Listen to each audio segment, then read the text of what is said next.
What's up, everybody? Welcome to this week's episode.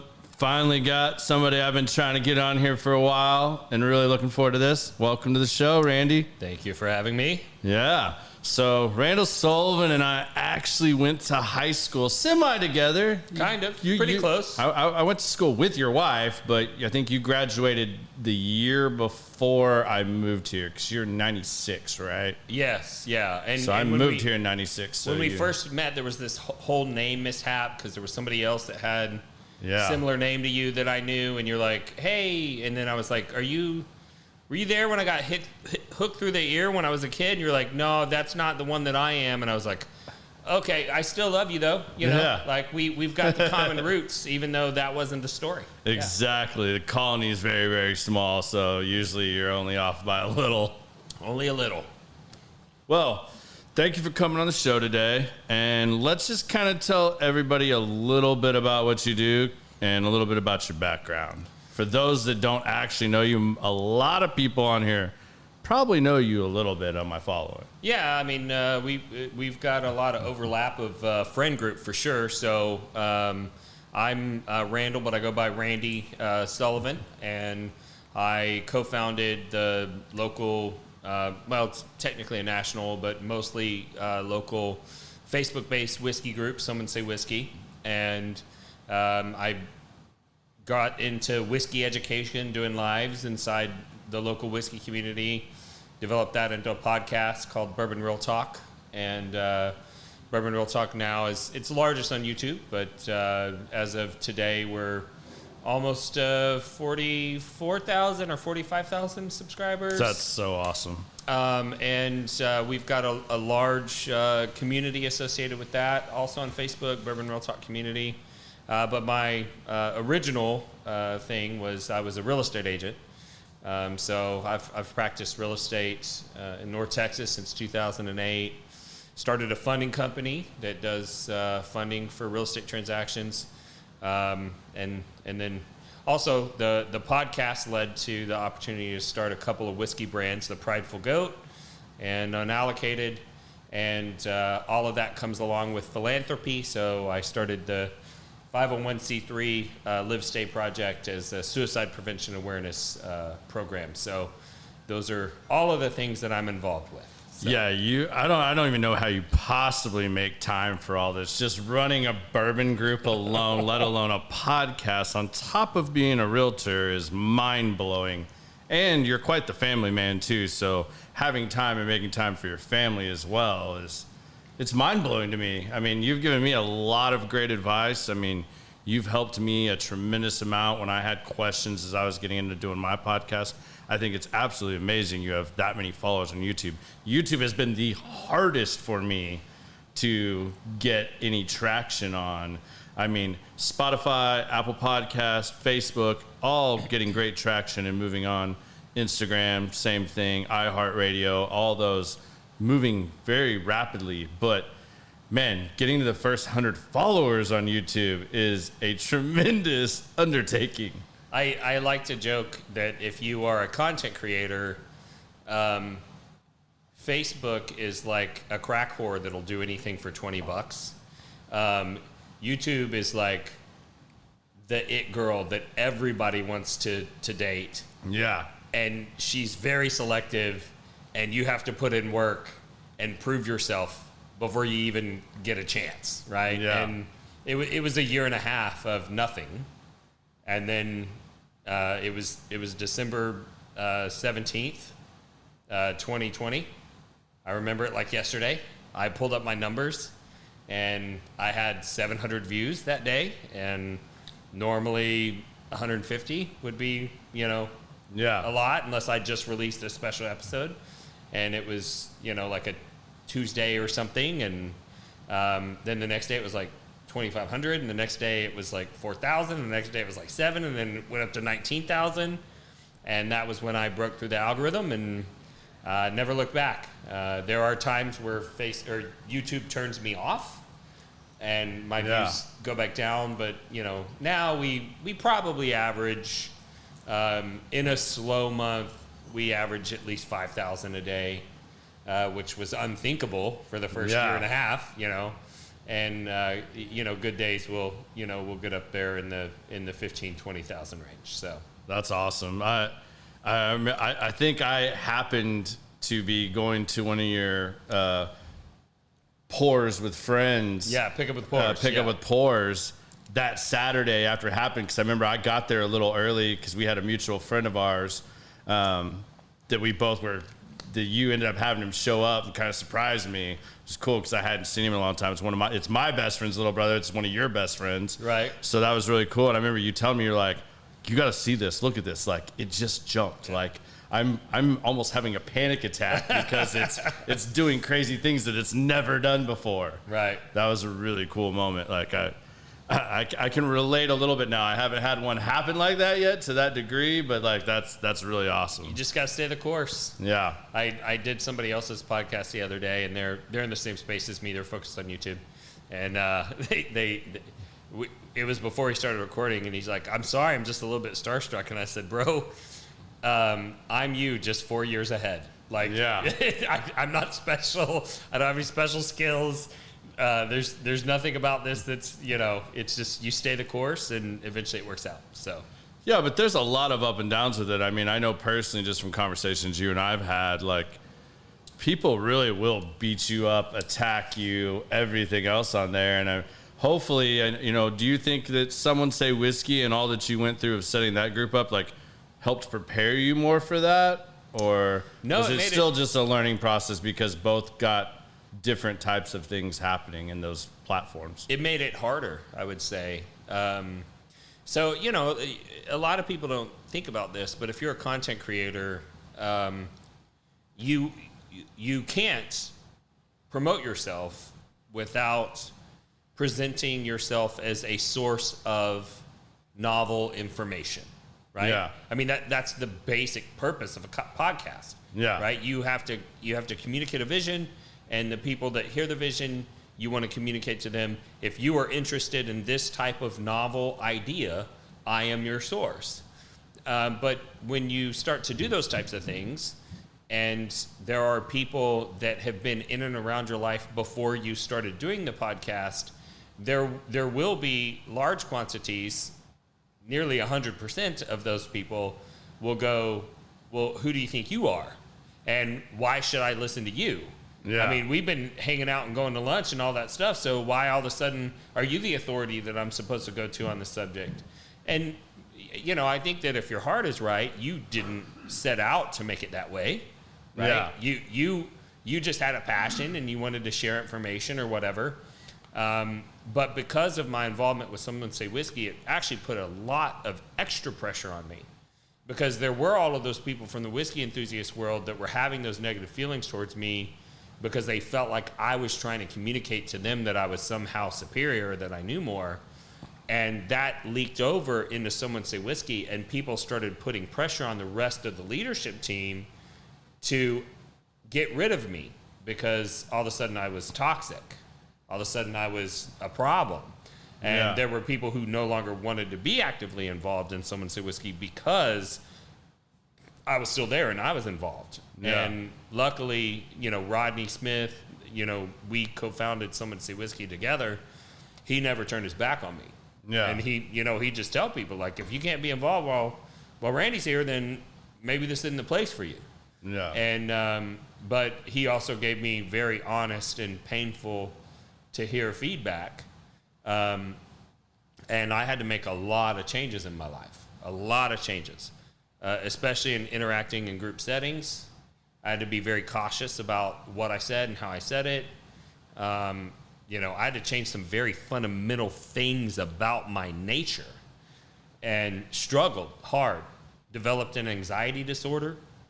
Now I worry so much about how I'm making other people feel whenever I'm in public setting that I can actually have a panic attack and have to leave. Yeah. And I didn't have that before I started the podcast. But people see me on video and I'm like, hey, look at me, and I'm doing all this stuff. And then if I go, oh, well, I actually have social anxiety, they don't believe me. They think that I'm saying that to try and... It's hard to fathom because, like right now we've got a camera on X amount of people are watching this, could be watching this, or going to see this now, later, in the future. whatever. But you don't, when you're here in the moment and doing this, it's like irrelevant because it's like there's nobody else in this room other than you, me, and Biz. Right. So it kind of takes that away a little bit, I think. But I can totally understand what you're saying too, because then when you get in a crowd, I've started to experience this within my day job, that I go to a trade show or some kind of socializing event, and people are coming up to me and like, tell me more about the podcast. Like, oh, I saw this, like, explain this to me. And how do you know this person? How do you do this? Right. And it starts to become a lot, you know, like, right. And you get that. So I can see where a lot of that will transition, and especially the bigger it gets and the more it grows. And you don't want to let anybody down, you know? No. And you want to encourage the people that are supporting you. But sometimes people have kind of a spirit of entitlement, you know? So for you have a lot of celebrities on, and people see you hanging out with the celebrities, and then they'll go, hey, I want you to make sure that I get to hang out with these people. Oh, yeah. Right? Oh, yeah. And now you've got this whole other thing where you're glad that they support you and that they're paying attention and all that stuff, but you understand, like, your access can get cut off if you don't handle these situations right? Exactly. And so it puts so much pressure on you. And for me, you know, you have to find your space, in who you want to be and how you want to do it. And I tried everything. You know, my original intent wasn't to be a whiskey education podcast. That wasn't my original intent. My original intent was, years ago, I saw what's that dark beer from Ireland that everyone drinks? Guinness? Guinness. Yeah, it was Guinness. I saw Guinness did this thing where they would get two people. I know the commercial you're talking about. Yeah. I don't know that it was a commercial. It was like a YouTube series or something. Yeah. And they would get two people from totally different walks of life that would normally hate each other. Yeah, or hate. And they'd get them together, and they would give them Guinness and give them kind of topics to talk about, and slowly would reveal to each other, like, the thing that I hold most dear, you hate, right? Yeah. And the most interesting thing about it was that over drinks, they had already gotten to know, like, oh, this person's got a family and all they want is for their kids to be happy and healthy and all that stuff. And it took away a lot of the vitriol that we see in the discourse today, right? Yeah. And me, I'm so naive. I thought, like, I want to do that every week, right? Like, I'm gonna have people on, you know, and the friend that you mentioned, it's Philip Robertson. Yep. He is quite a bit younger than me, but I knew him from growing up. I knew his brother. He worked for me for a little bit, and we were workout partners. And it was actually Colin Kaepernick. When Colin Kaepernick started kneeling, you know, and like, you know, Philip, if you're listening to this, I am a 45-year-old, like, white male Protestant, right? Like, I don't get it, right? Yep. so I'd go to Philip, who we worked out every day, and when we were doing, you know, our cardio, I'd be like, hey, can you explain this stuff to me? Like, I'm trying to understand. Break it down for me. And so having those conversations, I thought, what if we could facilitate this, like, on a mass level? I think it could be very entertaining, but it could also be very beneficial for people to get to know each other. And that was my original intent. But what I discovered very quickly was that if I had somebody to come on and talk about, you know, Black Lives Matter and their struggle with law enforcement, everybody who struggled with law enforcement wants to watch it, but people who are Back the Blue supporters don't want to watch it. Yeah. Right? And so I wasn't reaching the audience that I want. And I did try the celebrity route for a little bit, and I didn't have the connections that you have. And so I wasn't able to get the right people on and all that stuff. But eventually I realized that whiskey itself draws people together. And that if I can get people connected to whiskey, the whiskey will do the rest of the job and get people connected together. And so now I have this massive network of whiskey enthusiasts that know me because of the podcast.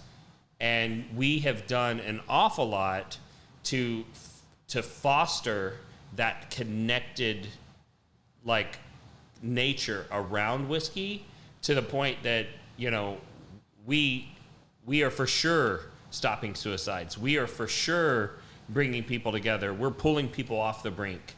You know, that all of those things are happening. And when you say like, oh, I have a whiskey podcast and I do suicide prevention, people are like, what? That doesn't make any sense, right? Like, people who are struggling with mental health should not drink whiskey at all because it's definitely makes things worse. And I'm like, well, yeah, but, you know, fish like worms, so I put them on hooks. You know, you bring them in and you might hit them with another message. You know what I'm saying? Yeah. And it might be the thing that they need to hear. And so, you know, my podcast is very much about, you know, mental health, connectedness, teaching people that you can find somebody who has a ideological difference that you think you can't get over. And if you talk about the right things for long enough, you'll learn to love each other. And then those other things don't mean as much. Yeah. I mean, kind of what you were saying, though. I mean, you talked about that I have a lot of celebrities on here. And yeah, I do. I have had several celebrities on here, former pro athletes, stuff like that. I think some of the best advice you and one or two other people gave me was, you're going to go into this thinking this is what you want to do to some degree. Mm-hmm. And you're going to have that kind of narrowed down at the time. But as it grows and as you grow at doing podcasts, that's going to evolve and change. And what you start out doing in year one might not be what you're doing by, you know, year 2 or 3, or even sooner possibly. Right. So I've always kept that in the back of my mind, and I try to. It started for me with just being in the lounge and being around different people, and kind of the same thing. It's, you know, I didn't know a lot about cigars, but I liked cigars.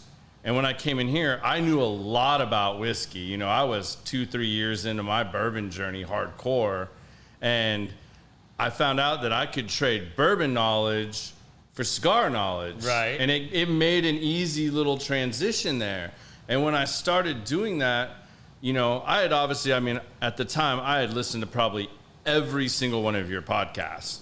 You know, like I get ate up with podcasts. I drive a lot, and I would listen to stuff and just consume it and learn. And I'm sorry about that. Some of those were not good. Yeah, well, yeah. I mean, but I mean, like, I've heard it from the beginning. I mean, I harassed Rodney about that before he came on the show. I was like, man, when I went back and did my research, like, it was really funny to watch that first time you and Randy sat down, knowing the two of you as well as I know you now, even as well as you guys knew each other then, the comfort level and the flow and the vibe and everything. I was like, man, you guys need to go back and redo that at some point, because I bet it would be a completely different show and come across completely differently. Sure. So, you know, just watching those things and watching those things evolve, I think is cool. But I did the same thing. It's like when I got at ICC and the family environment that they create here, and industrial has this real openness. And, you know, it's a lot like Someone Say Whiskey. You know, if you go to other cigar lounges, it's probably not going to be the same. I mean, I haven't found many that have the same culture. But, like, the very culture. cliquey. Yeah, and the culture of Someone Say Whiskey, you know, from the get-go was, you know, amongst all the different bourbon groups, and there's tons of them.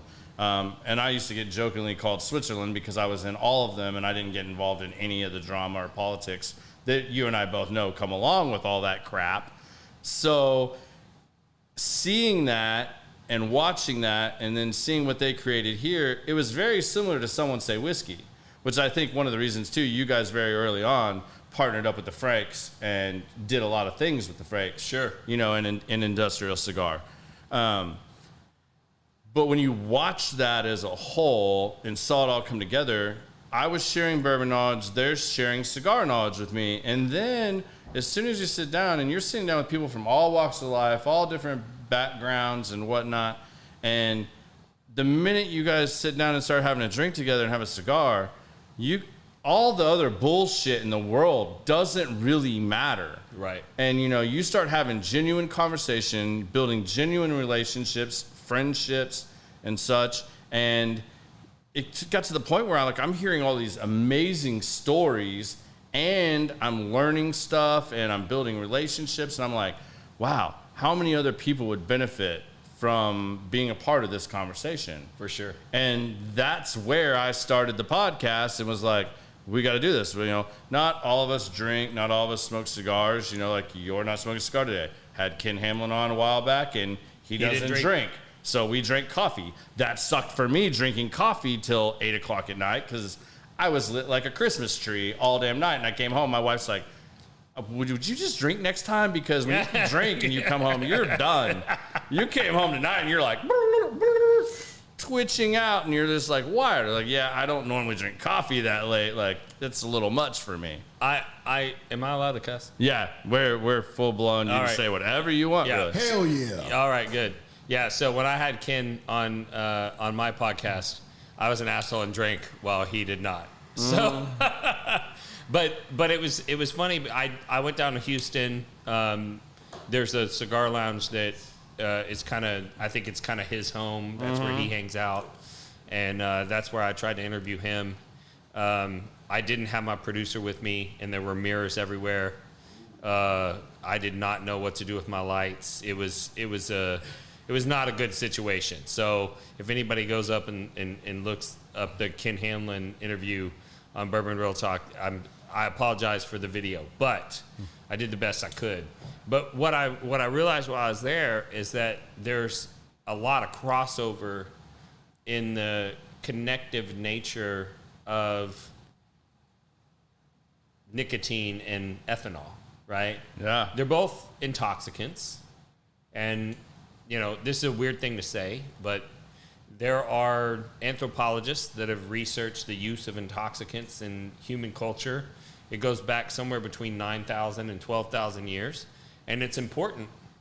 It's important, right? Mm-hmm. And I read this book. It was called Drunk, and how we, you know, dance, drank, and something ourselves into civilization. Very fascinating book. Very interesting researcher. And what he explains is that, you know, if you are just a scientist, you know, don't mean to offend any religious people, but if you're just a scientist and you're looking at evolutionary development, right? If we did a Survivor show and one of the contestants was a chimpanzee, who would win? The chimp, hands down, no question. But if you took 250 chimps and you put them on a 747 and tried to fly them across the country, do you know what you would find inside the plane when they landed? A bunch of blood and gore. Yeah. Because they don't know how to socialize and interact with strangers, even from their own species. And these intoxicants have historically been one of the binding forces that allows us, even though we have a suspicious nature, even though there are parts of our brain that its entire purpose is to prevent us from getting ourselves into risky situations with other members of even our own society. And these intoxicants bring us together. And so historically, there's not a lot of examples of treaties and, you know, major business deals and things like that where there weren't, you know, alcohol and other intoxicants involved, because we need those things to relax our prefrontal cortex, which causes us to be suspicious of these types of relationships. Yeah. And opens ourselves up to these connections. And so I think that there's a scientific reason behind why the, you know, cigar community and the whiskey community have a lot of things in common. And the reality is that the reason why humans are so successful evolutionarily is because we are able to work together. And part of the reason why we're able to work together is because we share this thing that relaxes us so that we can calm down and get to know each other. Yeah. And learn that we do have common interests and we are working towards a common goal. Set down some barriers. Right, yeah. And so I think cigars are very interesting in that nature. I think that, you know, whiskey, alcohol in general is very interesting in that nature. And there's something to be said for somebody who wants to help others connect you can do it. You can do it through cigars. You can do it through whiskey, right? Yeah. You bring them in, you create the opportunity, you create the environment, and this stuff takes care of the rest. What drives your passion to do all these things? Because you are involved in so much. Like, what really drives you to take on so many things? My brother's suicide. Fair. So I had a younger brother, Sean Sullivan. He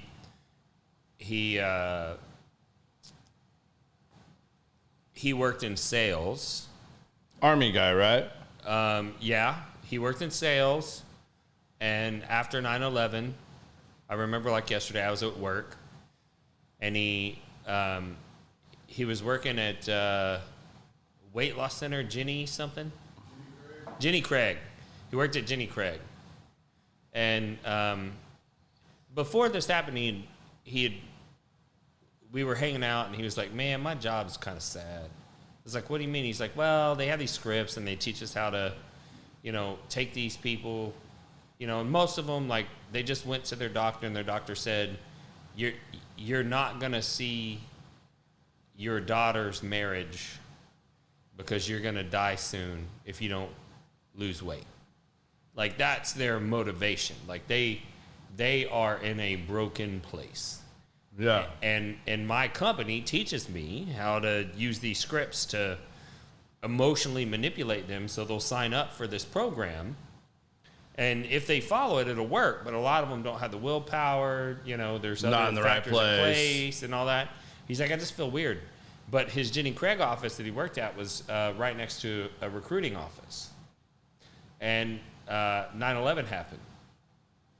And brother's patriotism kicked in, started talking to the recruiter, and I remember he called me and he said, I'm going to join the Army. And, this is, post, 9/11. So I was like, you understand that if you do this, and I'm not telling you shouldn't, but you understand you will go to war, you will see active combat, yeah, and you are going to kill other human beings. That's going to be your job. Yeah. And if you feel okay with that, I'm like, I'll support you no matter what you choose, but you need to understand what you're signing up for. And he ended up joining the Army. He was airborne infantry, and I think he was 82nd Airborne. And ironically, he never was actively deployed. He got sent to a training facility in Fort Polk, Louisiana, where he actually played the role of a terrorist. And they would bring in all of these troops that were about to be deployed, and it was my brother's job to kill them. And he'd hide in the woods and try not to get caught, and they had to learn how to catch the terrorists and all that. And I think it messed him up, but when he got out, he had some injuries, typical story. VA docs, here, opioids. Yeah. He was addicted. He got out. He immediately went to rehab. It didn't take. He stayed on the opioids, developed, alcohol abuse disorder, trying to make the opioids, stretch. Couldn't keep a job. Didn't come out with skills like, how to work on a truck or a plane or anything like that. Couldn't keep a sales job.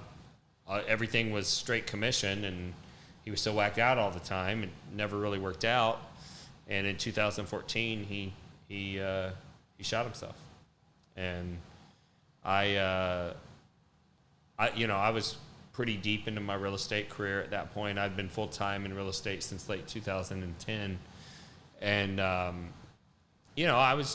wanted to find a way to help people who maybe were feeling the way that my brother did. And and I realized, after his suicide at his memorial, all of his friends came up to me one at a time at his memorial. They didn't want to hear. They didn't want anyone else to hear him talking. And they would pull me aside, and they would all tell me the story about the last time that they spent time with him. Yeah. And the stories all had a similar, vibe, which was they invited him to a group setting. He behaved badly, and they asked him to stop making it weird for everyone. He couldn't, and then they stopped hanging out with him. Yeah. Right? And then they would apologize for killing him. And I'm like, you did not do this. And you're not the only one who has told me this story tonight, right? Yeah. Like, you need to understand this is a choice that he made. This isn't your responsibility. But what that made me realize was that my brother probably felt very disconnected from the world around him at the point that he made that decision, because he had driven everybody out of his life. Yeah. But what would happen if we created some sort of a process to take people who are feeling that way and we plug them into a connected community of so many people that they couldn't feel alone? Yeah. Right? And so that's kind of been my motivation. That having been said, like, I could have done all that without starting the Prideful Goat. I'm also an entrepreneur, and I don't like to work for free. And I want to make money, and I want to have a nice life for me and my family. And so when opportunities present themselves, I pursue it. I don't turn my back on those things, because I'm not an idiot. And if you expect me to do that, or you want me to somehow admit that my passion for my brother's suicide is fake because I'm also making money off of the Prideful Goat, then maybe I'm not for you, right? Yeah. But, I only have so many hours in the day, and I spend them all on this. And I have multiple reasons why I do it, but the impetus, keep in mind, I made no money off of the podcast for years. And it's tough, and you the refuse. podcast is just now not losing money. Yeah. I mean, you refuse to take on sponsors and stuff like that. I didn't have any sponsors. I didn't have a Patreon. I didn't have any of those things. Yeah. Because I didn't feel like I had given enough to ask for that. Yeah. I hadn't earned it, right? Yeah. But, my efforts have raised well over $100,000 for nonprofits that serve veterans, children with cancer, things like that, right? Yeah. I'm at a place now where, like, if somebody wants to come along and go, like, you're a fraud, I go, cool, I'm not for you. Go on. Yeah. Right? But there was a long time where I didn't feel comfortable. And so I monetized YouTube as soon as I could, but, my first few months I made $50, right?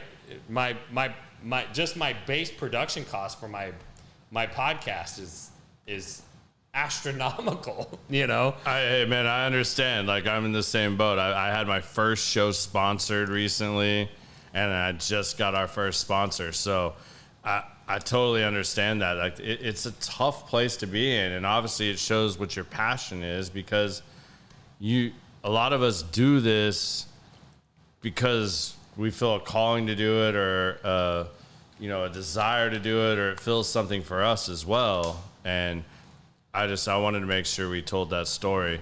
It's the same reason I don't have a sign-off legitimately, because your sign-off has affected me so much that I'm so cognizant of it. And it's real. It's passionate. It's you. I mean, I know you.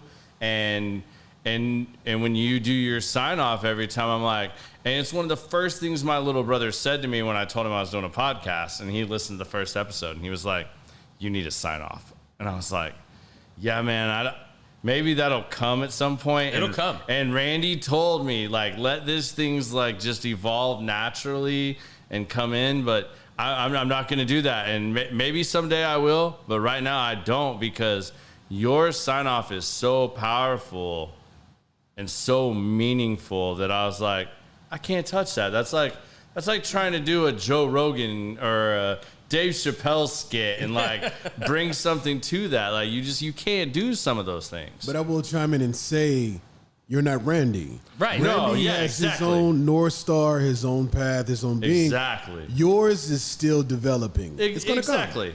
I've been a photographer forever, and early on in my photography career, I was so busy comparing myself to other photographers and styles and looks. And then when people started hiring for the way that I do photography, I realized that this is my lane, embrace it. But it took forever to get there, and I'm still growing and evolving in that. Sure. But Yeah. this is too. It's the same way. But just listening to what you just said about your brother, and then how you said you didn't take sponsors and everything because you felt like you have not arrived at the place to take that on, that speaks volumes. So even though you're thoroughly impressed by his sign-off and everything, yours is coming. Oh, I know it is. Oh, I for sure. wanted to say that just, you know, if anybody's listening to Randy's podcast, he signs it off the same way every time. And it's meaningful, it's heartfelt, and it's driven by his purpose. And that's why I wanted him to talk a little bit about his purpose, because I just feel it's important. You know, everybody finding their purpose and why they do something. That's hard. It's hard. It's I'm still looking for super mine. hard. Clarity and a North Star to find a path, because your life evolves so fast and everything around you does. And it'd be great to have blinders on, but it's like if I don't have a fork in the road, I got like 10 million of them. Yeah. Which one do you follow? But it also pisses me off that people would even call this man a fraud or take certain issues with him and what he's done. I'm just saying, me personally, as your friend and as somebody else, like it kind of makes me mad and it frustrates me. And I was like, God, I hope I don't have to deal with that. But he's grown beyond that. No, but I know he has. I still cry sometimes. Yeah. But I'm just saying, it kind of makes me mad because like he's done these things and like he's done it out of his own pocket. But yeah, he's been blessed with a lot of things as well, and like he's done well for himself in a lot of different avenues. But you know, for people to attack a man and say he's a fraud when he's pouring his heart out like that, and people you know, are your sharing his friends. passion. People are your friends until you either stop doing for them or you don't do it their way. For sure. Now For all of a sure. sudden they're critics, and that word entitlement that you used, man, it's horrible these days. Yeah. I mean, COVID really brung out everybody's true, whatever you want to call it, or maybe they're just saying, but I thought kids were entitled. They got to learn it from somewhere. Yeah, for sure. Well, and I'll say, you know, I should go back and do the research to see when I started doing my sign off, but I mean, it wasn't in the first year. Mm-hmm. You know, I mean, I'm guessing it's somewhere around episode 75-ish. We're almost at 200. And what happened was, you know, I'm doing the podcast, and my wife said, well, I say that.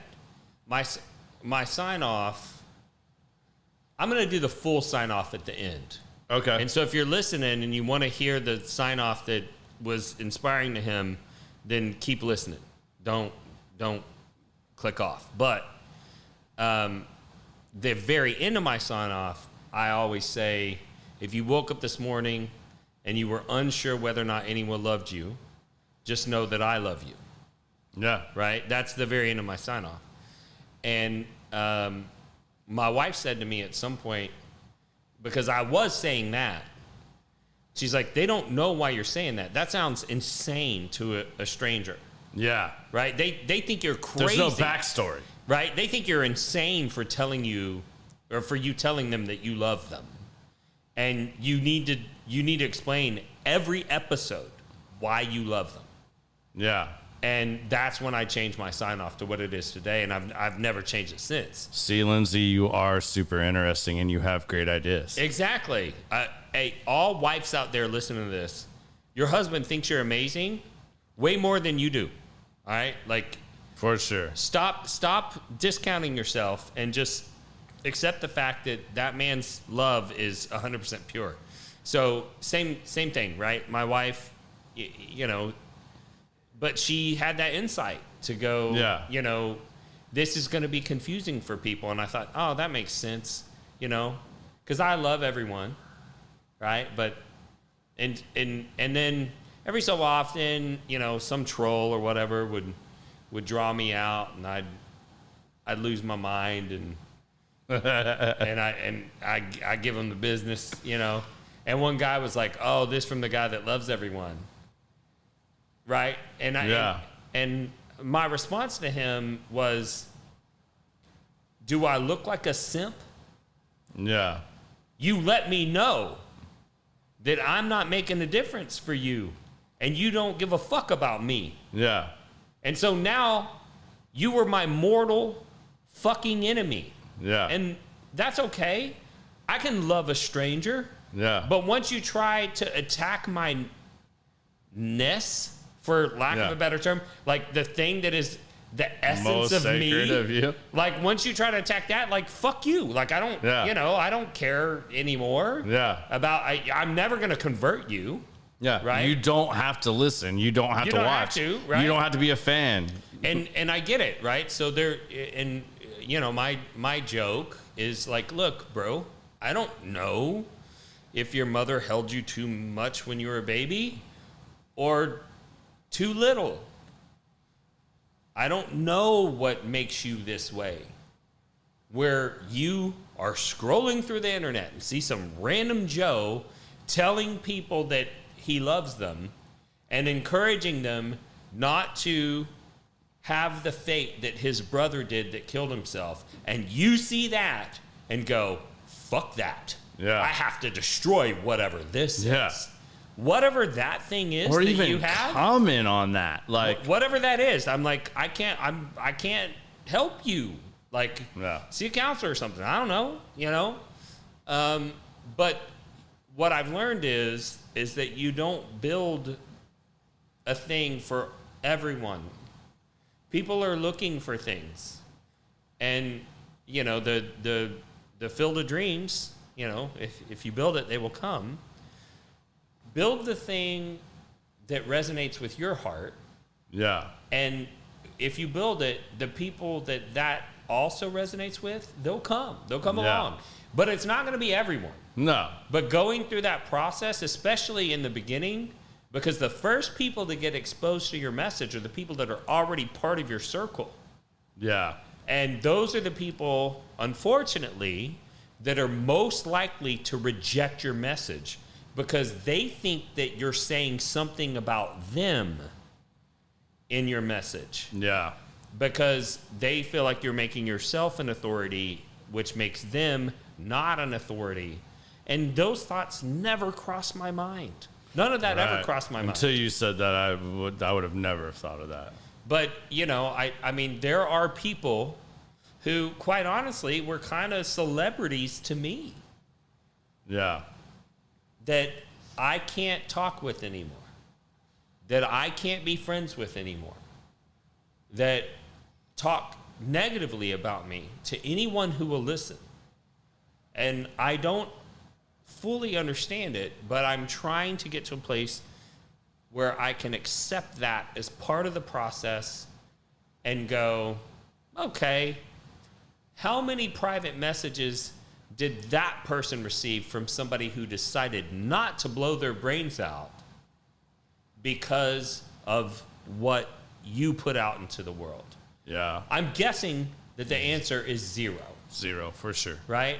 And so I said that the other day to because I have a leadership team for Bourbon Real Talk community, and somebody was, being negative and all that. And I said that to the team. I said, how many people do you think that individual has stopped from blowing their brains out? I think it's zero. It's powerful. And I don't know how many people we have stopped from killing themselves, but I know it's not zero. Yeah, one's enough. Right? Because I've gotten private messages from people who are too embarrassed to go public. Yeah. That have shared that information with me. And I got to believe that if there are people out there that have pressed through that social thing that we have to not talk about our mental health issues as men. And I've never received a message from a woman. All of the messages of people who were contemplating suicide who decided not to do it because of the community that I built or the message that I presented were all men. And when I think about that, I got to think, Well, how many didn't press past the social norm to keep these things to yourself? Yeah. There has to be more people out there that this has made a difference to, right? Yeah. There's a lot that don't hit send. That don't hit send. And so, you know, and that's why I make a really big deal when people come to me and they say, I want to start a podcast or I want to start my own business. I tell them, what is your why? You better have a big one, because I promise you, before you get to the success that you're imagining in this new venture, you're going to get so much negative feedback that you literally have to be at a place where your sanity could be questioned to keep going. Because all of the data is going to tell you that you are on the wrong path. All of it. Your family. There's not a single family member that supported me in what I'm doing in the beginning. Not my wife, not my father, not my mother. No one. Everyone thought I was crazy. And I said, you'll see. Damn, that's a tough place to be, man. That sucks. But yeah, kudos to you. And now look, Yeah. right? I mean, every day I get a message from somebody that tells me that I encourage them. Yeah. Not every day, but I get multiple some days. So, Yeah. I get, It averages out. it averages out, right? Like, Yeah. I get a message probably every day from somebody that said, I was in a dark place. You helped me get through a dark time. You know, all that stuff. And that was my mission and my vision. But also, it can make money too. Yeah. And take care of my family, right? I mean, I have misfortune like everyone else, and now I'm getting to a place where I might be able to make enough money to take care of me and my family, and fuck all the dumb shit, right? Yeah. Like if something bad happens, cool, Yeah. right? You can't touch me, right? I mean, I'm not there yet, but I'm getting closer. Well, you're also teaching your kids. I saw your kids just wanting a high recognition of the little young entrepreneurs they're becoming too. And I know your wife really has helped drive that too. Oh, for of sure. Teaching them these things and helping them find their place and teaching these basic concepts. Yeah. I think that's absolutely amazing. I mean, maybe you could speak a little bit about that too, like in how you guys approach that, because I'm sure they want to be involved. They see you guys doing all these things, especially you and Lindsay being involved and stuff. That like she now helps full time, I think, pretty much with like all your different projects, or at least several of them, to some degree, whether support or actually physically being involved and helping with that. And I think there's something to be said for that and what you guys are putting out there and teaching them, because you're not just like, it's not the family just says, okay, yeah, we're doing good, here you go. Like both your kids were coming up the age of getting their driver's license, cars, stuff like that, and you guys help show them and help find a way to start their own businesses. Yep. So, the backstory was, and I don't mean to talk negatively about my wife Lindsay, but there was a time that she didn't see it. Right. But through my perseverance and pushing through, she did see it. Yeah. And she has skills that I don't have. Yeah. I am a good enough is good enough guy. Right? So when I want to sell a product, I source it and I put it in shitty packaging and I ship it out to the customer. Right? And she's like, no, that's not what we do. We do everything with that. We wouldn't do that in the colony, Right. damn it, Randy. The mean streets of the colony, right? So she comes in and she like standardizes all of the processes. She takes over sourcing. She figures out how to find everything that we need. She finds some really cool stuff, by the way. Really cool stuff. I thought about bringing some of that up here, but I didn't want to like barrage the table with some of the stuff I have. I bring her a thing and I'm like, find me this. And then she does. And I'm like, put my logo on it. And she's like this. And I'm like, yes. Right. she's crushing it. And so, there was a point where she didn't work. She stayed at home with the kids, but once the kids started going to school, and we had a house cleaner, and I'm the cook in the family, and I bought the groceries, and we were sending our laundry out to a service and all that stuff. At some point I was like, okay, what do you want to do? You know?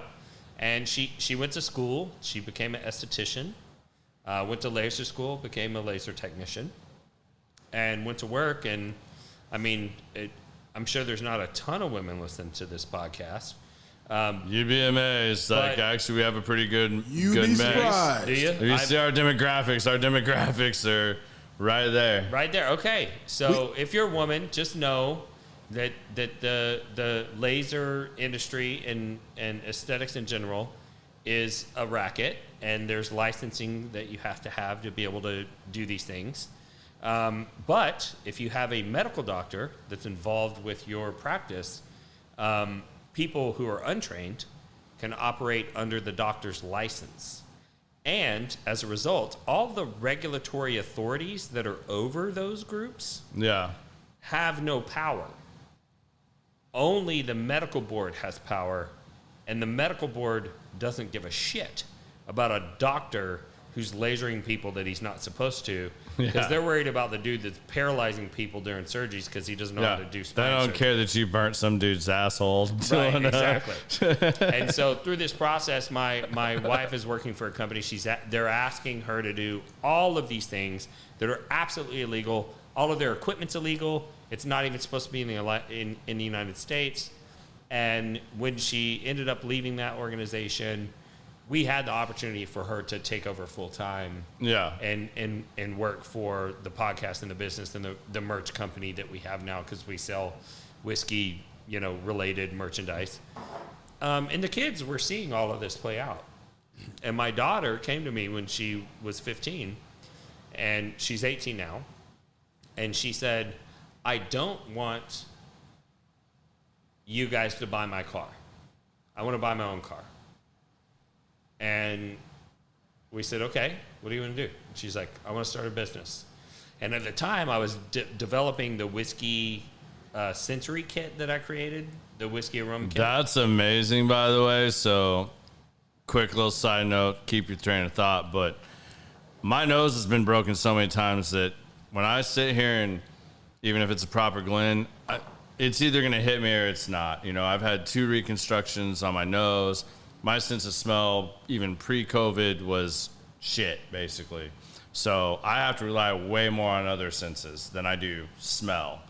But your sensory kit, that's the where you can smell these things, and I did a lot of research. You have probably the best one, and that's got the most and the most common things that there is out there. And for the most fair price, I will say, too, if you really go do your research. So any of you that are looking to be able to do that better or further your bourbon journey, I highly recommend that you check out Bourbon Real Talk. He's got a lot of stuff on there, but go ahead. I just wanted to throw that out there a little bit. That sensory kit sits on my bar. I get asked about it every time people come to my house and are walking around my bar. Once they get done looking at the wall, they immediately are looking over there, and it's got my barrel, and then right next to it is a sensory kit, and they're like, what the hell is that? And I'm like, it helps me because there's a lot of times, and it's not as often now that I'll grab a bottle and I'm just like, what is it that I really am enjoying about this? Taste or smell, you're trying to break down things why is this place getting this note or whatever? It's not bananas, but anyways, it's, you got to find some of those things, and it's helped me because there's been things that I haven't picked out before. There's very common things in bourbon that stand out real quickly. Dill pickle, banana, medicinal cherry, just to name 3 right off the bat, and leather. Those things are really easy. But when you get something And I introduced this to a couple guys just Sunday that came over to my house. I don't know if you've tried this or not yet. I'm sure you probably have, but the Leopold Brothers 3-chamber still rye. It's one of my favorites. I think I brought you a sample one time when I came over. Yeah. And it's got, I mean, it's just every time, and it opens up more and more, and it's like every time I taste it, I taste something completely different. And I've had to go through and really do that. And it's one of the only things that really helps me break that stuff down. Yeah. Well, and that was my intent. I used to collect wine before I got into whiskey. I had a wine aroma kit. I trained my palate with it. And people started asking me when I do whiskey reviews, like, how do you identify the individual flavors? And I was like, well, I have this wine aroma kit. And then I thought, like, you know what, I'll just go find a whiskey aroma kit, and then I'll send them the link. And I went to go look for one. There wasn't one that was good. Like, no, they're terrible. There was one that had, you know, a ton of sense in it, but most of them were associated with Scotch, so there wasn't really one for American whiskey. And the one that I could find that was for bourbon had corn, rye, which are in almost every single bourbon. Yeah, nothing. And cauliflower. Yeah. What does cauliflower taste like? Whatever you season it with. I swear to God, if I was watching your bourbon whiskey review and you told me that you were detecting cauliflower, I will punch you in the jejunum. Like, no. And I'm not drinking that either. Not allowed. And I was like, why is there not a good one for American whiskey? And my wife had gone to aesthetic school, and she was taking some cosmetic formulation classes. And I said, like, hey, what if you, like, help me make this aroma kit? So she starts sourcing fragrance oils for me to sample. And we probably went through 350 or 400 fragrance oil samples to find the 36 that are now in the kit. But during this time frame, my daughter says she wants to start her own business. And we have all these fragrance oils all over the house. And my daughter said, what if I started a candle company? Because we've already got all these fragrance oils and all this stuff. And my wife was like, all right. So she started to do the research, figured out what kind of wax was best. When he says research, he means like a nuclear scientist attacked making a candle. Just for any of you that do not know Lindsay, I guarantee you it was on a nuclear level. Months of just shit all over the counter. So let me tell you something. My wife started a candle company years and years ago.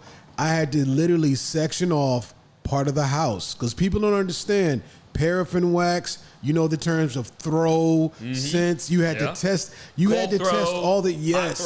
Yeah. When I say shit all over the house, we almost got arrested because UPS dropped a bag of wax and it looks like flakes, and they thought we were drug dealers. Literally, I had the nosy lady next door. Sullivan garage, dude. I'm just gonna go on like record and say that was racist plant. because I have a lot of weird shit delivered to my house and no one has ever gotten upset about. We were literally the only black family in a 5-mile radius in the neighborhood I lived in, and we had the biggest house. So I was in radio at the time. So when you have a black family in Millard, Nebraska, and you're driving the first. I had a 2007 Avalanche. That's the first body style that they redid it on 24s. Had a BMW 760. Had an M3, and I had a truck. Yeah, we were drug dealers all day long. Yeah, but the candle game profiled. Oh, crazy! Mrs. Kravitz lived next door. If you don't know who Mrs. Kravitz is, you're not old enough. But the candle game. I know who Biggie Smalls is now. Lord. The candle game was serious. That is a lot, very intuitive. That's a lot. And my wife's a perfectionist. And what people don't realize is so is he. I thought I was, but I figured out I wasn't.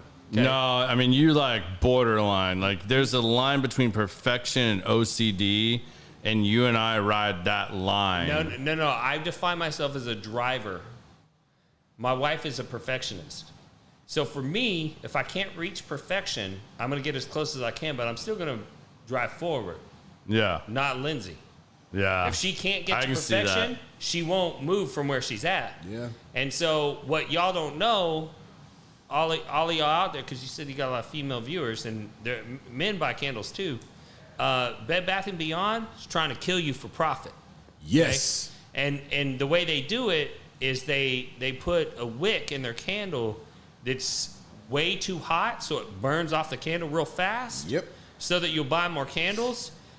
And it doesn't happen often, but every so often the candle explodes and burns the house down and kills you and your family. And they have insurance for that, and they don't give a shit about that. So they're totally okay with killing you just so long as they can sell more candles. Now, my wife will rack her brain for 6 months, have weeks at a time that she and I can't even talk because she's so frustrated we can't even get along because she's trying to figure out the new wick for this new jar, right? and she went through all of that process to get the candles right and the wicks right for my daughter's candle company. And we launched, and we made my daughter do shows on the weekends and go and hawk those candles and all that stuff. And she ended up making enough money, and we helped. I mean, but she paid more than anyone else. But my parents helped, and we helped, and she paid cash for her car, and her car is worth more than mine. I'm not gonna lie, and she did that. But the candle company is named after my daughter and my son. So once my daughter got her candle or her car, we're like, "Hey, son, you hawk candles now." Yeah. And so now he's doing the shows, and he's doing all that stuff to try and get his car. I never in my life thought I would meet another man that can understand the candle making journey. I mean, we did it for 10 years. And Lindsay thinks she's not even interesting. So, I mean, if our wives met, it's a wrap. Yeah. Oh, it's a wrap. Oh, no, they can't. Because I don't need her to start doing that shit again. No, she does. She makes whole custom new blankets. level, And, yeah, she does other stuff. And when I say man, that's why I have trucks. We had a trailer going to all the craft shows and traveling around, and the customers we had. And people don't understand, every scent can't be a candle scent. You just can't grab anything and throw it in the batch because of the chemical compound. You got to test the wick, and the wax with that scent. And you got to test how long, and you got to time it to see how long it burns. Yeah. You got to weigh it. You got to everything. Too much. Yeah. And so anytime somebody's like, "Hey, can I get your empty whiskey bottles? Because I'm going to turn them into candles." I'm like, "You can kill somebody." Because I know for sure you're not doing the testing you need to do on this wax wick to know whether or not this wick is going to cause this. If you want to make a explode. lamp or an ashtray, or you want to melt it, cool, you can have the bottle. Yeah. So that's kind of the story with the kids, and it's helped to kind of pass on that entrepreneur gene. You know? Yeah. But we also made our daughter get a job at a major retailer. Because it's like, you may not ever work for anybody full time. After you get out of college, maybe you start your own business right off the rip. I'm here to support you. But you need that experience. But I want you to have that experience because you're going to have employees. And go wait tables. Right? You're going to have employees you're that experience for them. Yeah. And I want you to know what it's like. Yeah. Right? And so we did have her go out and work retail and deal with the Karens that, we're complaining about the coupons and how the refunds worked and all that stuff. But, we're trying to raise well-rounded kids. We may have gone too hard in the paint and making my daughter too prickly, a little too strong, But I think it's going to work out in the end. I think so. You got two really good kids. She seems to be impervious to fuckboys, which that's the goal. Yeah, that's why he stays in that gym steady. Right. Yeah. Every time I see Randy, I told you I want to go do push-ups. I know. When he walked in, you're like, I need to go do some push-ups. Randy just walked in looking all swole and shit. So funny story. So my daughter is 15 at the time. I don't think she's 16 yet. One of her best friends, 16. She got a boyfriend. And they want to go get ice cream. Boyfriend's driving. I say, fine. Back then, my wife and I watched TV at night without the kid. Now, we all get together as a family. So we watch family-friendly stuff that's age-appropriate for our kids. But back then, we'd watch stuff like Game of Thrones and, whatnot, where the kids weren't in the room. And so we're sitting there watching TV, and I'm drinking whiskey as one does. And I hear a noise on the front porch, and it's my daughter who screams.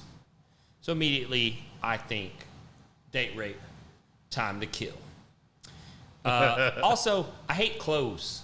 I don't like wearing a lot of clothes. I'm always hot.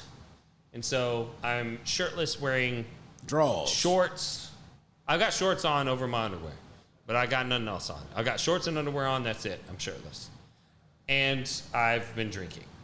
And my daughter screamed on the porch. So I go stomping out of the house like a fucking gorilla who's prepared to kill. Go to war. And I open up the door and I walk past my daughter looking for the threat. And I'm like, you know, and she's like, no, Daddy, there was a spider. And there's a boy that had started to walk towards the front porch from the vehicle. But I'm still in kill mode. Yeah. Like, for sure. And I have murder in my eyes, and he can see it. Yeah. And he is a small, like, 16 or 17-year-old boy. And I am me, and angry and puffed up. And his eyes are the size of saucers.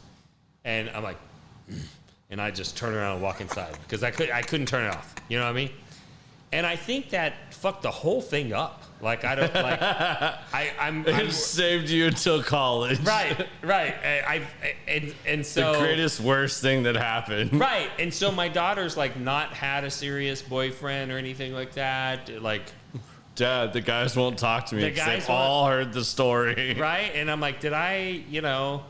And then my wife was like, I know you think that's cool, but now our daughter's gonna have her first date in college when we're not there to be there for her, right? And I'm like, that's probably not a good look. Yeah. I'm like, we still have time. There's some time left in the semester. Maybe she'll meet a nice boy.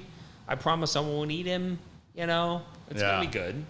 So there was no proms, no homecomings, none of that? No, I mean she went to prom last year, but she went with all of her girlfriends. She's had a couple of what I would consider dates where boys ask her to go eat, you know, and stuff like that. And I asked her about it. One boy, and I mean, like I don't want to be, but I was kind of impressed with his play. So he, I gotta hear this story. He asked her to go.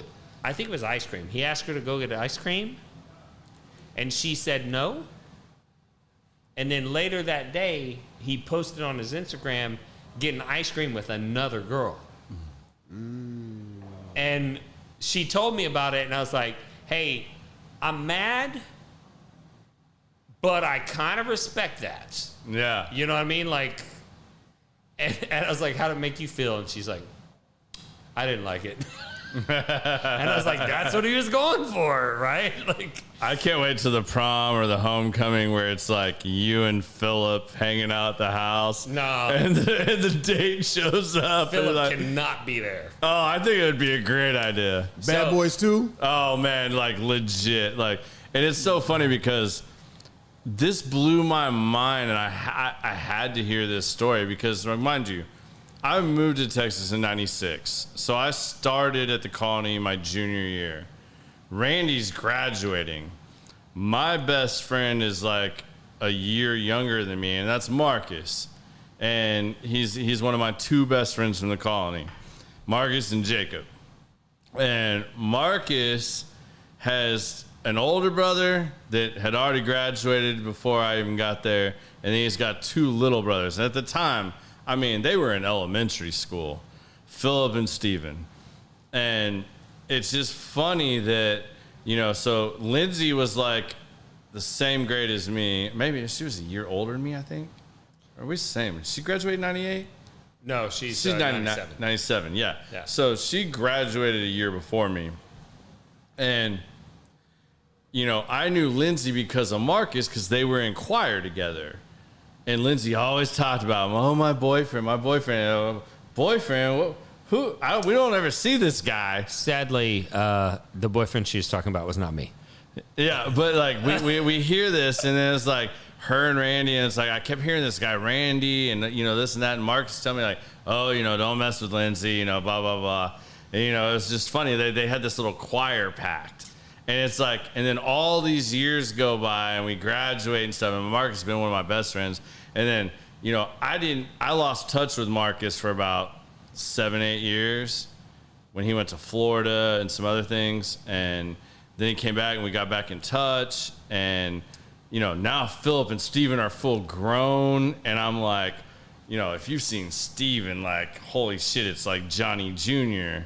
And then Philip is just like, damn, son. Yeah. Like Philip's always been a big boy, but like, Philip comes in and it's like, then I meet you guys and we start talking and we're talking about the colony and stuff like that. And you're like, yeah, my best friends, Phil. I'm like, wait, you're older than me, and Marcus is one of my best friends. Yeah. And you're best friends with his little brothers? I was like, wait, you got to tell me the story. And then we meshed that out and like heard all that. And like, that was super interesting to cross and how small the world really is when you get into something like that. Yeah. And it was the same thing. I was in college. I found the Lord and I got involved in church. And I became a junior high youth pastor. And the church that I was at had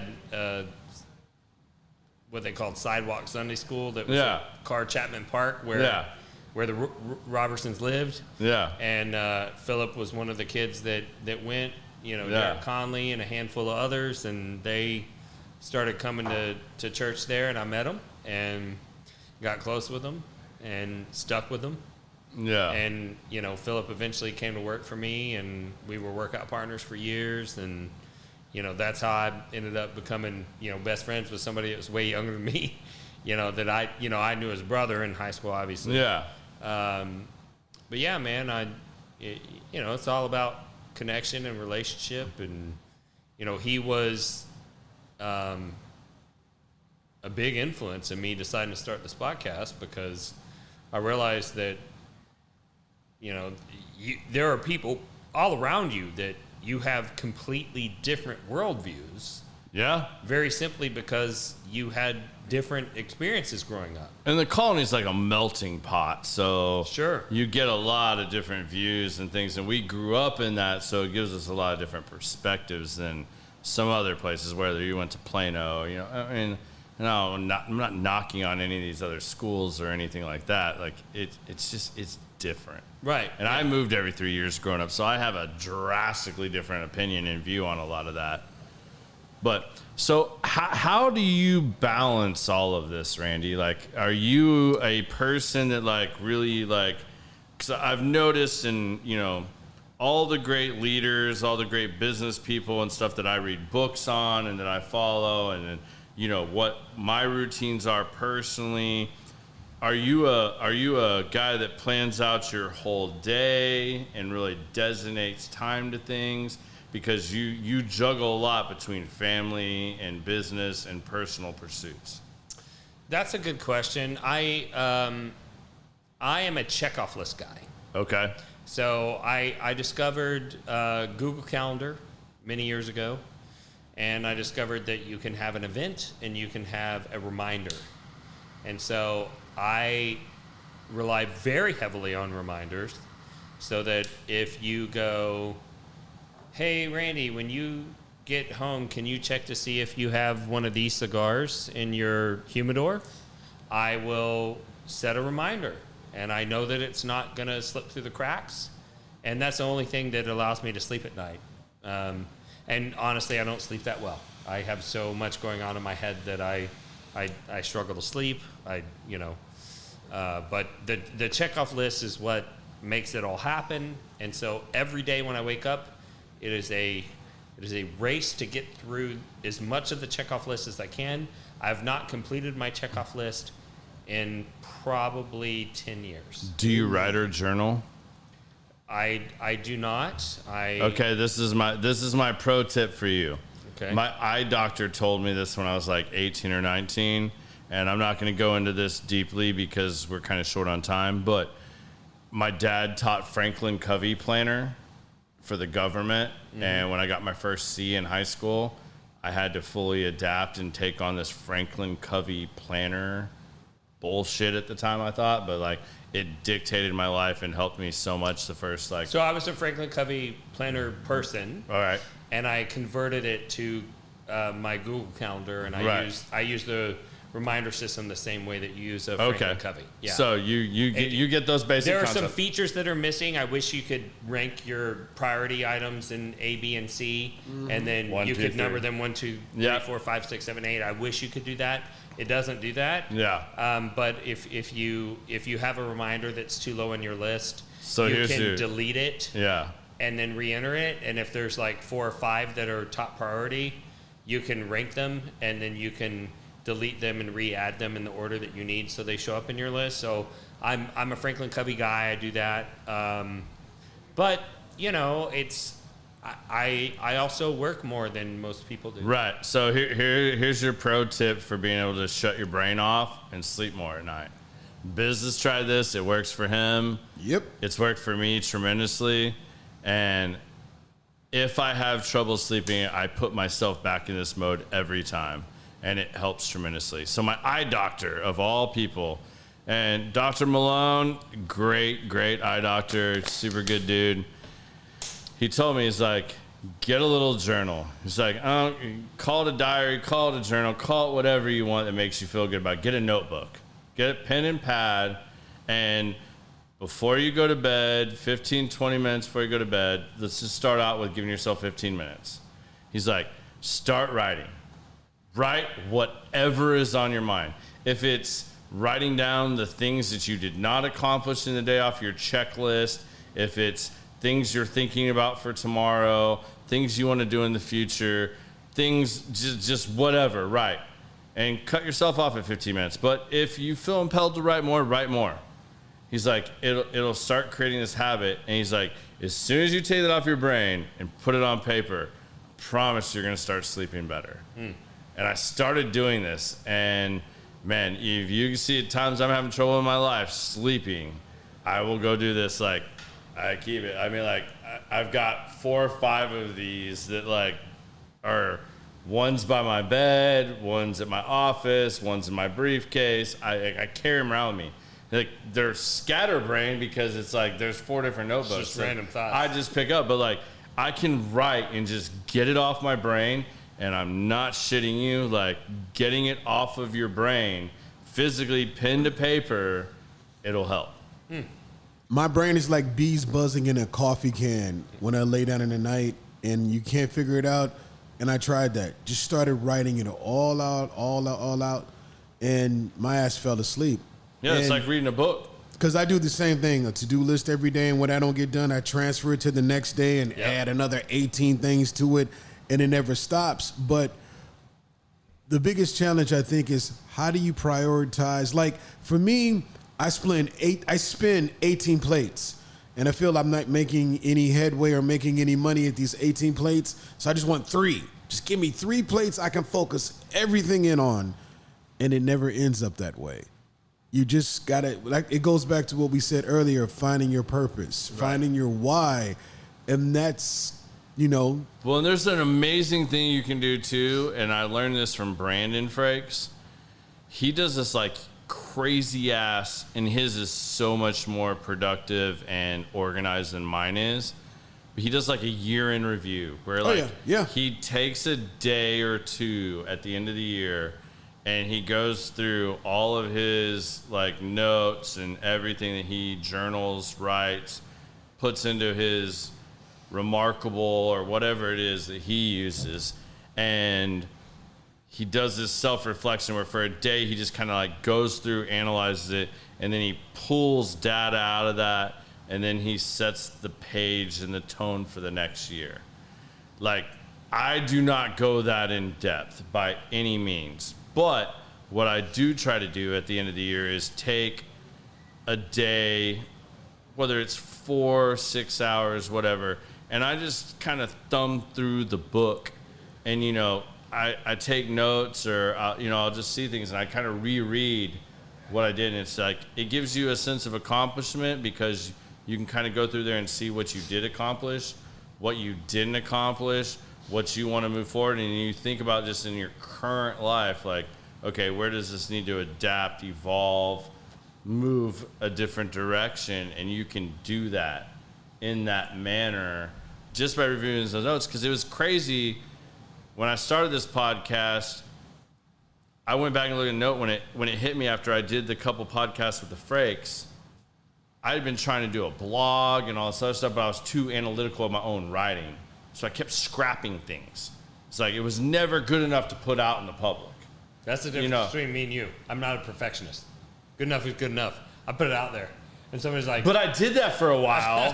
But then I was like over analytical of what I put out. And then it was like, I got to a point where I was like, what you'd call writer's block or whatever. Like, I kind of got to where I just wouldn't put it out. Like, I just scrap. I'd write, refine it, spend hours on this, and then all of a sudden I'd be sitting there and I'd be like, okay, this is final draft. Yeah, no, like that's not what I want to put out. And then like the blog just died. And then I started doing the podcast, and I did 2 like back to back within a month. And I was like, I can do this. I can talk in front of a camera. If I can just talk and share, way easier, way better for me. And I went back and looked at my journals and my notes, and kind of went through it, and it's like, wow, holy shit, this kind of idea started like 5-6 years ago. It just took me being exposed to these things and trying these things and failing and not seeing it to get to this point that I was just like, okay, this is the avenue. Let's go all in on this avenue. Right. And just go for it and let it become whatever it becomes. Right. So I highly recommend that for anybody that has trouble sleeping. Like, literally, like, just empty your brain on a piece of paper with pen. And so I'm going to answer your question because you asked how I get it all done. The abridged version is humans don't crave success. Humans crave progress. And I'm going to finish that thought when I get back from going to the bathroom because I drink a lot of water. He said he was going to go. He said he was going to do it. So you guys get a little Biz and Garrett for a minute or two here. All right, so while we're waiting on Randy to come back, do we have some very interesting guests upcoming in season 2? You don't want to let the cat out the bag, or maybe you do. All right. I mean, if you're going to make me, if Biz is going to throw it up here, we have, I'm starting with tonight, I'm super excited about this season. Like, getting Randy on here was a goal of mine. Randy's given me a lot of advice. He's a good friend. And I felt like people would really enjoy hearing Randy's messages and what Randy has to say. But coming up, like next week, we have Michael Leto. Mike is somebody I've had to talk to and convince to come on the show. Mike is like that middleman between a sports agent and a businessman. And he takes and teaches these young athletes how to do business, how to create a brand, how to do lots of things. And I'm super excited to have him on the show next week. He's going to be coming straight out of the combine with some of his NFL players. Off the road. Like he lands that morning and is coming in here that night to do the podcast because I've literally hounded the shit out of him to do it. So he's coming in here. The week after that, we have Baptiste, and Baptiste is going to be here, and Baptiste's story and what this guy does, he's like the French redneck that just showed up in Texas and is a YouTube phenom in France. Holds the bench press record in France. Bench press record in France. And I was with him yesterday for 8 hours filming for his YouTube channel. Dude, I don't know how you do that shit. I don't either, because I was covered in cow shit and horse muck when I came home. We vaccinated 40 head of cattle. If you ever watched 1883 or 1923, yeah. If you seen it, There's a guy No, on there. I watched Yellowstone. I haven't finished I ain't Yellowstone. watched, no, I refuse I like to watch the the prequels better. others. But these are the until we people get that provide the cattle and actually feed the cast. Taylor Sheridan buys his meat from the guy we hung out with yesterday. Like, and I was there vaccinating cows and checking teeth for age and all this. It took me all night to clean this camera up. I tell you like that. It was, man. I mean, it's going to be interesting stuff. But now that we got Randy back. All right, sorry about that. I've not been drinking during the week as much because, you know, health and things. Me either. I got back into a workout program. I'm going to give a little shout out to Alex Shaw. Yeah. I started the whiskey weight loss program basically 3 weeks ago. 3 weeks ago was my onboarding. Last week was my first full week. This is my second week. Getting back into that routine of being a 5 a.m.er at the gym and getting my workouts in, being a little more cognizant of what I eat and drink and put in my body. Because honestly, I take pictures with these guests after every show, and I'm like, God, I've turned into a fat ass. And it's like, you know, like this week's gonna be terrible because I got super jacked Randy over here, you know. Oh no, I'm Suck it in. Suck it in. Kid Shoulders back. Hamlin, you know, who looks like he's doing a GQ magazine every time he goes out in public. That's you know, fair. It's like when you're around all these guys, and it's like, holy shit, I'm letting myself slide. Like I gotta do something here. But I mean, you gave me an excuse this week. I have so many open bottles at my house. I've stopped opening bottles until a certain amount of bottles are killed with guests and friends coming over. And I've had these two bottles that are Someone Say Whiskey Picks, and they're two of my favorites. One used to be a like hidden gem secret of mine until you assholes went and did a barrel pick with them. And now the whole damn world in Texas knows about it. Not Everyone real. buy Frey Ranch whiskey. Yeah, Frey Ranch is the shit. I really like the rye. I'm really glad you didn't do a rye pick, but I wish you'd done a rye pick because I really love their rye, and they keep a lot of their rye for distillery-only releases. So I'm just saying. And then one of my good friends is also the guy that reps Castle and Key, and I've had that in my locker for a while, and it's something I really enjoy. And I have bottles open of both of these, but these are both Someone Say Whiskey Picks that you guys see here that we're drinking on tonight. And I used Randall coming on my show to, you know, justify opening these bottles, even though I haven't obtained my goal of killing a couple other bottles to bring these out and open them up. But, you know, what do you open for the guy that has pours at his house and opens his house up to everybody and has a bourbon wall? As much as you guys that actually have seen my bourbon wall give me shit, my wall does not hold a candle to this man's wall. And he built his whole wall his damn self. I designed my wall, but I had other people, because I'm in construction, build my wall. This man physically built his wall himself, and it is unbelievable. Well, I appreciate that. Yeah, I thank you for sharing these pours with me. I loved both of these picks. I think both were a first for Texas. Yeah, that's the first single barrel for Texas. The first single barrel from and Castle and same Key. thing for Frey Ranch. I think it's the same for Frey Ranch. I actually, flew to Nevada, met Colby Frey, and we did the pick there in person. One of the most interesting, most respectable distilleries in the United States. Yeah, they do everything. Like, they are a farm first, like a family traditional farm. They grow all their own crops, all their own grains. I mean, you guys may not understand this, but like your favorite distillery, they don't know shit about Farming. No. This individual not only grows all of his own grain, but there's a process that you have to put one of the grains through before it can be used in the fermentation process. Yeah. And he built his own equipment to put that grain through that process, and almost nobody does it in the United States. Yeah. Which is the malting process for barley. So Frey Ranch is great. But to go back to your original question about, how do I have time to get it all done? The short answer is I don't. But you balance it so well. I mean, you've got unallocated out there with Someone Say Whiskey.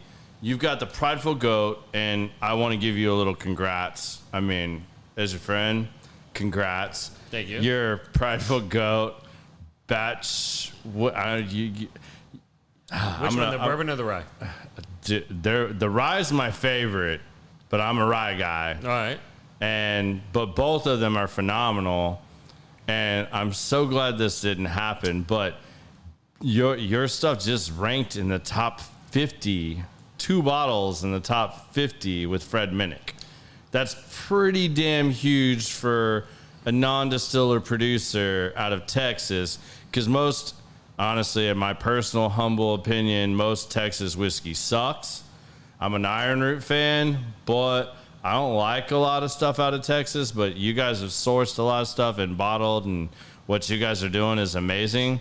I actually, because I showed up at the right place at the right time, and I told you guys I didn't chase allocated my first 2 years. My bar mainly consists of chasing craft distillers because I found more interest in trying new and different things than chasing the Blantons and, the Buffalo Trace, highly allocated stuff. Like, yes, I have some of that stuff, but I don't chase it. That's been good fortune of me being a loyal patron to several liquor stores and, being a part of the game, being a part of the industry. I did not chase that stuff. So my bar is very eclectic as far as what I have out and have open. It's different than most, but I have a lot of stuff that a lot of people have never tried because I don't just go in and if what I'm looking for is not there, I guarantee you I can't walk into a liquor store and not buy something. Like, I'm going to buy something. Even if it's the most random ass bottle that I have no idea anything about it, or I'll talk to the staff and be like, what's new in here? What are you recommending? What's something you've tried that nobody knows about? That's where I really built a relationship with Spirits French Lick. I got into that for a while, and, I love Spirits French Lick. It's something I'm very, fond of, and it's so different. Mm-hmm. It's actually the first time I got banned or shut off with Someone Say Whiskey for a little while because Ryan Wester, when I selectively donated samples of every French Lick bottle I had, told me he was jokingly, we're good friends, but that doesn't necessarily fly in Someone Say Whiskey, told me he was going to drain pour it. And I said, I'll punch you in the throat if you drain pour all this without trying it. And I literally got banned for 30 days. First and only time I've been banned for anything on Facebook. But for the record, we didn't do that. Facebook did that. Yeah, I know you didn't. But, at the time when you're first learning this, because, do a podcast. You think you know about social media? You don't know shit. Start trying to do a business and learn about it. There's a reason people have degrees in social media. Yeah. Like, it's literally insane. Like, you think you know, you have no idea, and it's way more complicated than you could possibly explain, even in an entire podcast. We could just talk about social media for 2 hours, and we would barely, scratch the surface. For sure. Yeah, it's absolutely insane. So you guys know, those are both Someone Say Whiskey picks. Man, out of all the Castle Keys I've had, this is super unique. I can't get away from the Frey Ranch, though. It's so damn good. So good. So good. All right, so we're at the end of the episode. I am going to let you do your sign-off, but you cannot use your sign-off in any way, shape, or form to answer these next 2 questions. All right. And if you've watched any of these shows, you kind of know what's about to come. But I'm going to guess, I'm going to get a drop a good bomb on you. And every answer that has come from these 2 questions has been absolutely amazing. Biz is working on the reels. We will be dropping those separately. So all of you can listen to those and reflect on those, because these are what I like to call the golden nuggets of this show. All right. Like, these are little nuggets that everybody can apply to their life and or contemplate, and they inspire a lot. They teach you a lot. So, first question.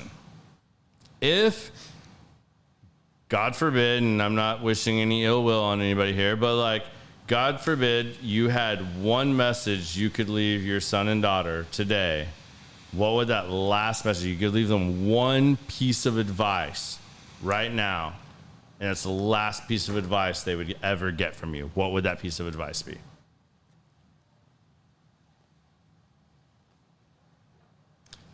Wow.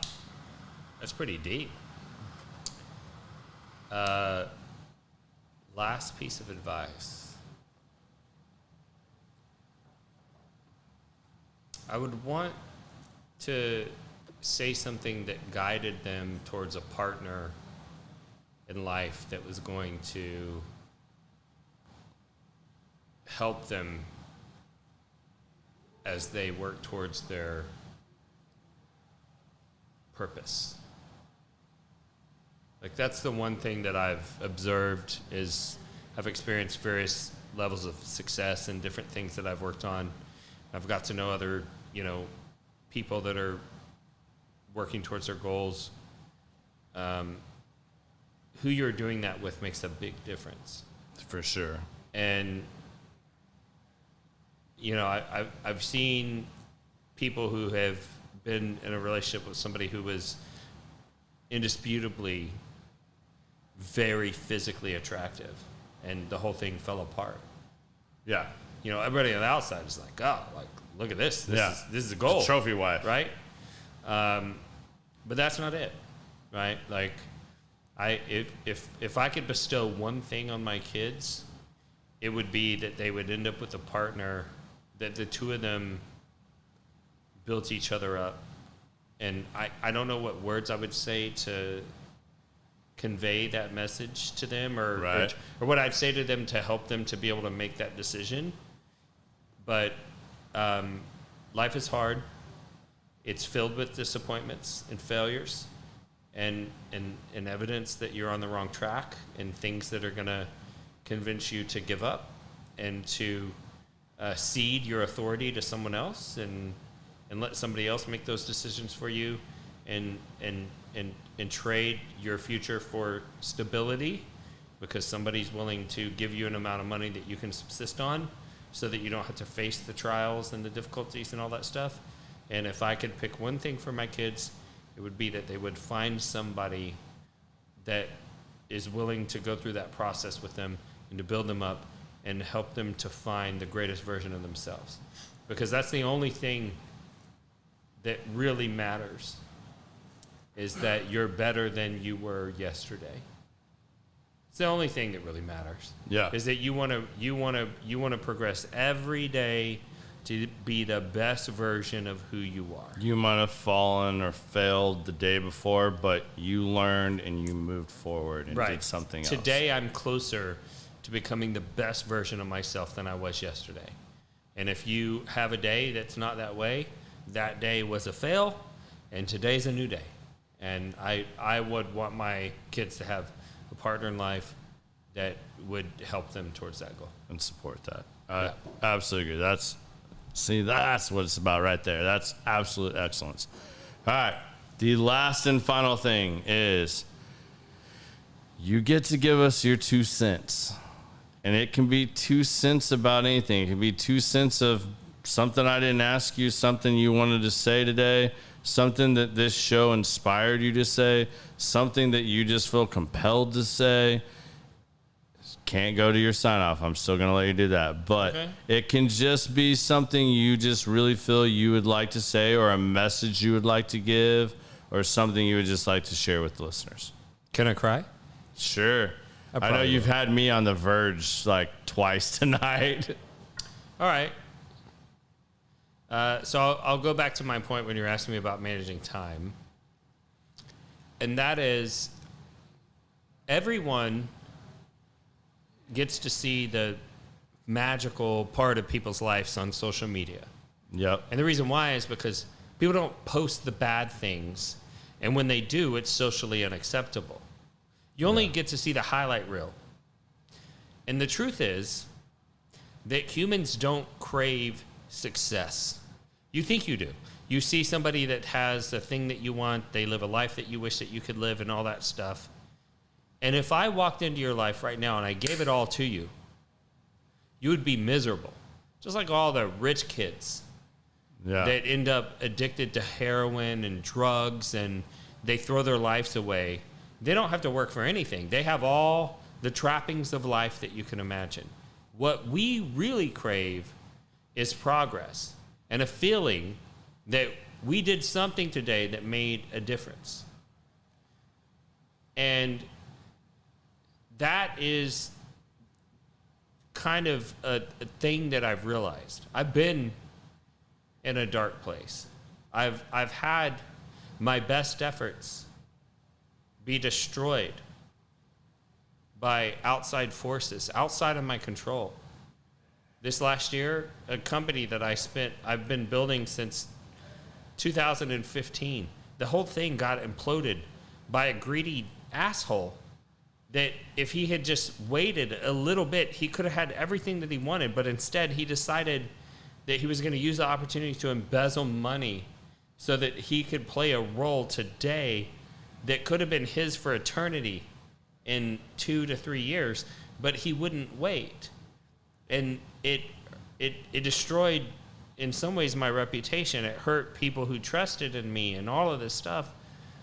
And it took me to a very, very dark place. So dark, I can't even tell you about it. The darkest place. I understand. Okay? But the thing that brought me out of it was focusing on the next right thing. The next thing to do that is good, that is progress. And so I might wake up one day and have 50 things to do. And there is no day that I can do 50 things. But there are 10 things that if I don't do them, bad things start happening right now. And if I can do those 10 things and it moves the needle, the other 40 things don't matter as much. And so Absolutely. for me, what I would want people to know out there is that your only objective every day is to end the day better than you started it. Be a better version of yourself at the end of the day than you were when you woke up. And that is progress. And focus on those things. Because if you don't, and you lose hope, then the worst is possible. And I don't want that for anyone. I believe that every single individual that has ever been born was put here with a purpose, and that you could have accomplished that purpose despite your circumstances and the difficulties that stood in the way and all of those things that cause people to get derailed and to give up hope and to not pursue things. You know, I've met people that have gone through difficult times and they struggle and they lose hope. Don't. You're like flowing water. Life can put a dam in front of you. You're just going to make a fucking lake. And then you'll overflow the dam, or you'll find another path to move forward.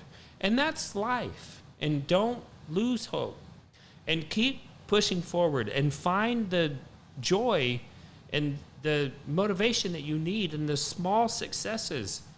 Because you don't move mountains in one day. But if you can learn to take that one bucket of dirt when you're trying to move that mountain and see it moved and go, I made progress, then you can stay the course and you can press through and you can become the best version of yourself. And that is the purpose of life. And everything else is in alignment with that. You want a partner that helps you do that. You want to build your kids so that they can pursue that. Everything about life is about that. But be the best version of yourself, and don't lose hope. And when you struggle, focus on the small bits of progress, no matter how small, that pushed you closer towards that, and you can pull yourself out of those dark times. Absolutely, brother. That was fucking epic. That might be the best one that's ever been dropped on here. And there's a sign off? Man, yeah. I'm just going to say, man, I love you, brother. Wow. That was fucking passionate. That was deep. That might be the, man. I almost don't even have words right now, but hey, man, we'll be back next week, but hey, man, sign us off. And the only way you do it. Well, part of the reason why I do everything that I do is because my younger brother committed suicide in 2014. He was a military veteran. He was honorably discharged, but because of his injuries, he was, given opioids, and he, was addicted, and his life was off track. And in the aftermath of his death, I was trying to find a way to help people feel a connection to the world around them that my brother had lost, that made it easy for him to say goodbye to this world. And so that's part of the reason why I started my podcast, and I created the whiskey communities that I've created, is because, whiskey brings people together. And I want to use the connected power of whiskey to help you feel like you're part of something, and that there are people who care about you, and they want to see you have a positive future. But during that process, I learned that there are a lot of negative people online, and I don't know what happened to them. I don't know why they're hateful to strangers.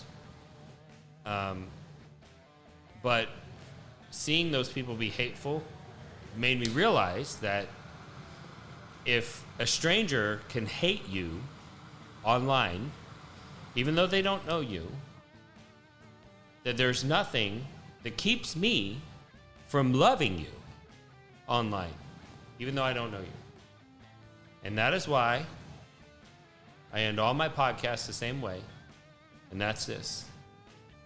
If you woke up this morning and you were unsure whether or not anyone loved you, just know that I love you. We'll see you next time. See y'all next time. On, what's your podcast? Common Sense, the podcast. On Common Sense, the podcast. Thank you, brother. I love you, man. Love you too.